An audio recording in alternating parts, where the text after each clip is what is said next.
दोस्तों, अगर आप और अच्छी नींद चाहते हैं तो हमारी प्यारी सी ऐप नींद को इंस्टॉल करें। इस ऐप पर आपको एक्सक्लूसिव स्लीप स्टोरीज़ मिलेंगी और आप बिना यूट्यूब प्रीमियम के भी इन स्टोरीज़ को बैकग्राउंड में सुन सकेंगे। इंस्टॉल करने के लिए आप हमारी वेबसाइट नींद.ऐप पर ज़रूर आइए और अच्छी कहानियाँ, स्लीप म्यूज़िक, कुछ टिप्स सुनने के लिए इस चैनल को सब्सक्राइब कीजिए। नमस्कार, मैं हूं लोकेश। आज आपको सुनाते हैं आंध्र प्रदेश की लोक कथा नाजुक रानियां। पुराने दिनों में मुसाफिर जब सफर करते करते थक जाते थे तो किसी सराय में डेरा डाल लेते। वहां उन्हें लजीज खाना खाने को मिलता। वो वहां आराम से कुछ दिन गुजारते और फिर अपने सफर पर रवाना हो जाते। ऐसी ही एक सराय में कुछ मुसाफिर ठहरते हैं। उस सराय की मालकिन एक ताई है। रात के खाने के बाद सारे मुसाफिर सराय के आंगन में जमा हो जाते। उन्हें इंतजार रहता ताई का।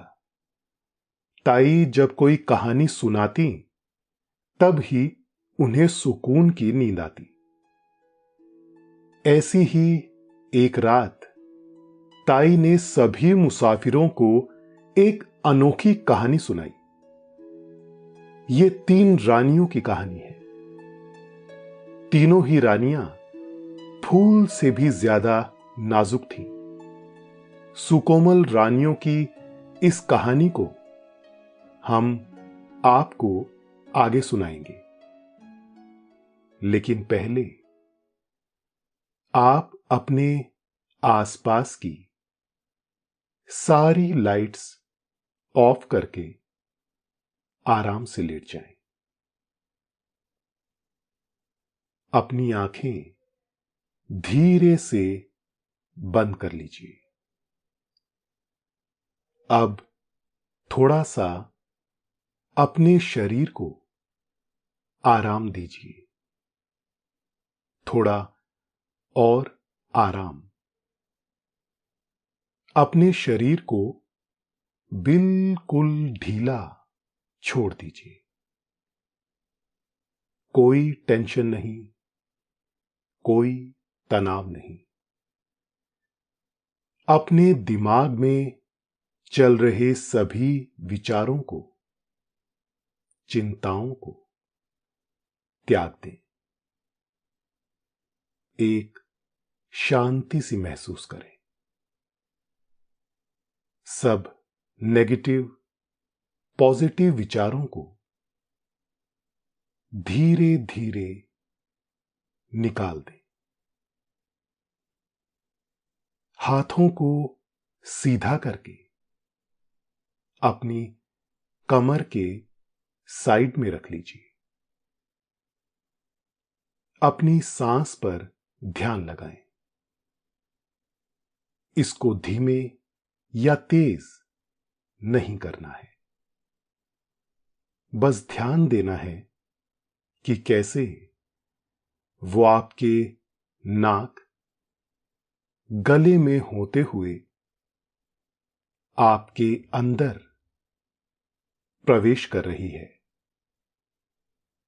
और कैसे वो वापस गले और नाक के माध्यम से बाहर निकल रही है। मन शांत, एकदम शांत होता जा रहा है। आप बहुत अच्छा महसूस कर रहे हैं। खुद को काफी हल्का फील कर रहे हैं। सब तरफ शांति ही शांति है। सुकून है, खामोशी है।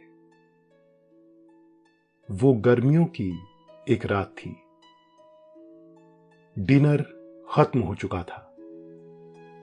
हर तरफ ठंडी चांदनी बरस रही थी।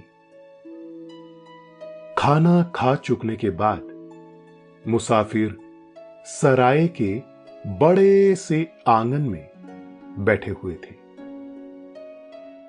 एक बार जब बात शुरू हुई तो दुनिया जहान की चर्चा छिड़ गई। लोग अपने अपने शहर, देश और तजुर्बों के बारे में बातें कर रहे थे। फिर लोगों ने एक दूसरे को यह बताया कि वो कौन है और कहां जा रहे हैं। ये सब बात करते करते सभी को ऊब होने लगी।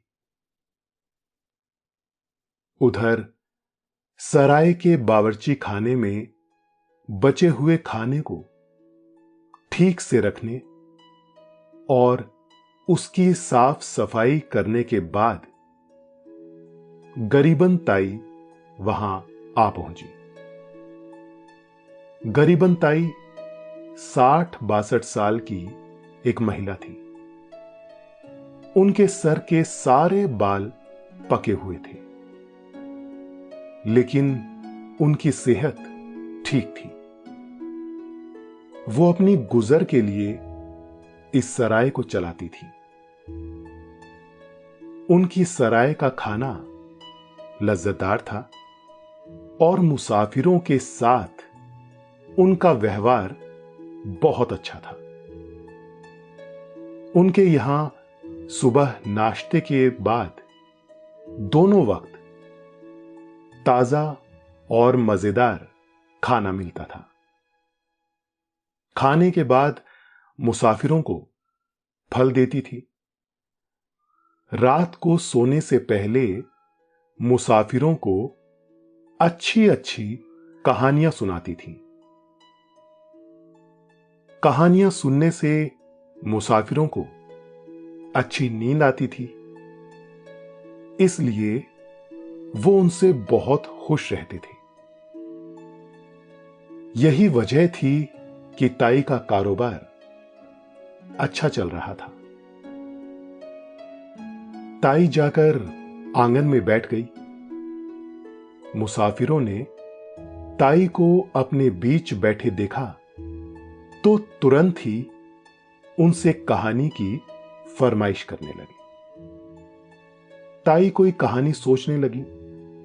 तभी एक मुसाफिर ने उन्हें राजी करने के लिए कहा, ताई, तुम्हारी कहानी हमें लोरी जैसी लगती है। उसे सुनने के बाद नींद बहुत अच्छी आती है। एक दूसरे मुसाफिर ने कहा, ताई, आपकी कहानियां होती भी बहुत अच्छी हैं। ऐसी कहानियां जिन्हें हमने पहले कभी नहीं सुना था। एक तीसरे मुसाफिर ने ताई को खुश करने की कोशिश करते हुए कहा, ताई, आपकी कहानियां सुनकर यूं लगता है कि कोई वीणा बजा रहा हो और हम धीरे धीरे नींद की गोद में समाते चले जाते हैं और हमें खूब मीठी सी नींद आती है। उन सभी की बातें सुनकर ताई बोली, अब बस भी करो, मुझे कोई कहानी सोचने तो दो। ताई की बात सुनकर सभी खामोश हो गए और ताई के बोलने का इंतजार करने लगे। ताई ने कुछ देर की खामोशी के बाद कहानी सुनानी शुरू की। बहुत पुरानी बात है। कौशल नाम का एक राज्य था। उसके राजा का नाम आर्यक था। राजा बहुत ही खुशमिजाज और जनता का ख्याल रखने वाला था। इससे सभी उसे बहुत सम्मान और प्यार देते थे। राजा की 3 रानियां थीं। उनके नाम सूर्यकला, चंद्रकला और शशिकला थे। राजा की तीनों ही पत्नियां बहुत ही खूबसूरत और नाजुक थी। लोग उपमा देते हुए कहते थे कि ये रानियां इतनी सुकोमल हैं कि 7 चमेली के फूलों के बराबर भी इनका वजन नहीं है। दोस्तों, अब से आप bed time stories, guided meditations, relaxing music, इन सब का आनंद नींद ऐप पर ही उठा सकते हैं। एक दिन की बात है। राजा आर्यक पत्नी सूर्यकला के साथ महल के बाग में टहल रहे थे। वो टहलते टहलते तालाब की तरफ जा निकले। वहां पड़े एक पत्थर पर रानी के साथ बैठ गए। तालाब में खूबसूरत कमल के फूल खिले हुए थे। इससे तालाब की आभा काफी बढ़ गई थी। राजा ने हाथ बढ़ाकर कमल के एक फूल को तोड़ लिया। वो फूल बहुत ही सुंदर था। उन्होंने इस नाजुक से फूल से रानी सूर्यकला के सर पर हौले से मारा। फूल की चोट से सूर्यकला बेहोश हो गई। तभी संयोग से वहां सूर्यकला की सखी आ पहुंची। परेशान हाल महाराज को देखकर उसने हाल पूछा।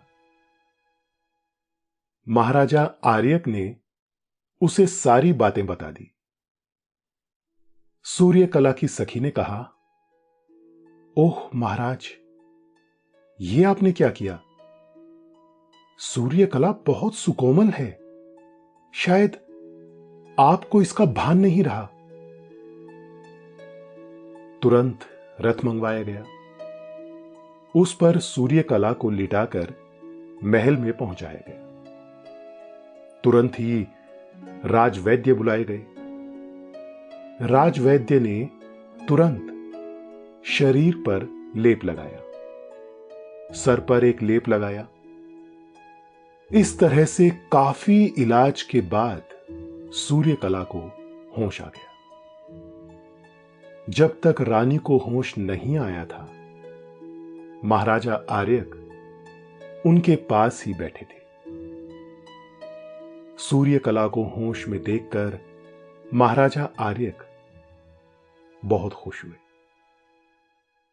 उन्होंने बहुत नाजुक तरीके से उनके हाथों को सहलाया। उसके बाद वो वहां से उठ खड़े हुए। उन्होंने सूर्यकला से कहा, अब आप आराम कीजिए। किसी चीज की जरूरत हो तो दासी से कह देना, वो मुझे खबर कर देगी। वहां से उठकर महाराजा आर्यक अपनी दूसरी पत्नी चंद्रकला के पास आ गए। आर्यक का चेहरा अभी भी सामान्य नहीं दिख रहा था। इसलिए महारानी चंद्रकला ने उनका खुश होकर स्वागत किया। वो बात बात पर खिलखिला उठती थी ताकि महाराज आर्यक भी खुश हो सके। चंद्रकला की कोशिशें रंग लाई और कुछ ही देर में महाराज के चेहरे पर भी खुशी लौट आई। महाराज ने पलंग के पास की खिड़की खोल दी और खुद पलंग के सिरहाने से सटकर बैठ गए। चंद्रकला उनके सामने बैठ गई। तभी चंद्रकला ने उनसे कहा, कहिए महाराज, मैं आपकी क्या सेवा कर सकती हूं? अभी महाराज आर्यक कुछ कहने ही वाले थे कि तभी चांद ने खिड़की से झांका। चांद की दूधिया चांदनी जैसे ही चंद्रकला पर पड़ी, चंद्रकला को उस चांदनी से चोट लग गई और उसने अपनी आंखें बंद कर ली। आर्यक ने खिड़की से बाहर की तरफ देखते हुए पूछा, कौन है वहां पर? उनकी आवाज सुनकर सेविका भागी हुई आई। उसने चंद्रकला को यूं आंख बंद किए लेटे हुए देखा तो आर्यक से पूछा, क्या हुआ महाराज? आर्यक ने जवाब में खिड़की की तरफ देखा। खिड़की को खुला देखकर दासी ने कहा, बाप रे, चंद्रमा! और फिर उसने दौड़कर खिड़की को बंद कर दिया। फिर उसने महाराज से कहा, आपने कभी ध्यान नहीं दिया शायद, चंद्रकला बहुत नाजुक हैं, वो चांदनी तक को बर्दाश्त नहीं कर पाती हैं। इसी वजह से महल के सारे खिड़की दरवाजे बंद करके रखे जाते हैं। जाने कैसे आज ये खिड़की खुली हुई है। महाराज आर्यक ने तुरंत राजवैद्य को बुलाया। उनके आते ही महारानी चंद्रकला का इलाज शुरू कर दिया गया। उनके शरीर पर पंखुड़ी से फूलों के रस का लेप लगाया गया। सर पर जड़ी बूटियों के तेल की बूंदें टपकाई गई। धीरे धीरे महारानी ने अपनी आंखें खोल दी। चंद्रकला ने महाराज आर्य की तरफ क्षमा याचना की नजर से देखा, मानो उनसे कोई भूल हो गई हो।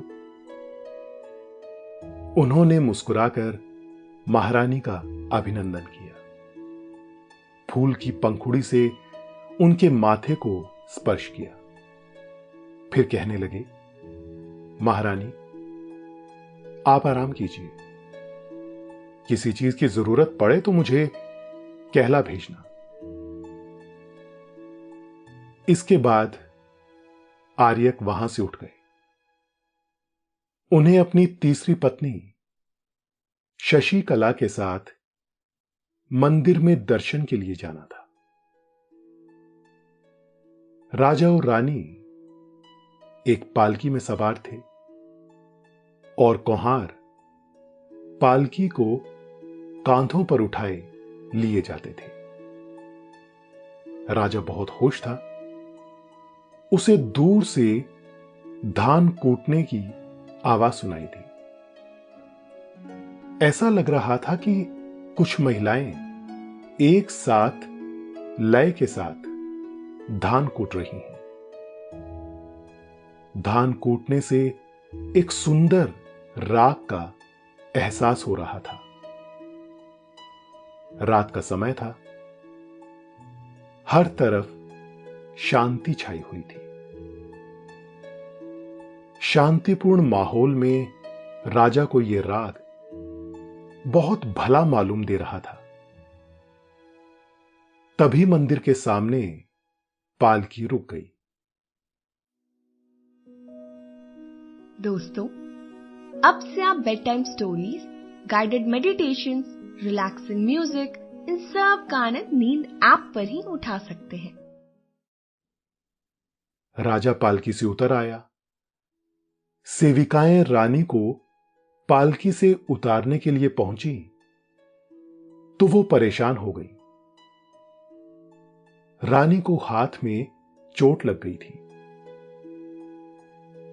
उन्होंने इसकी सूचना तुरंत महाराज को दी।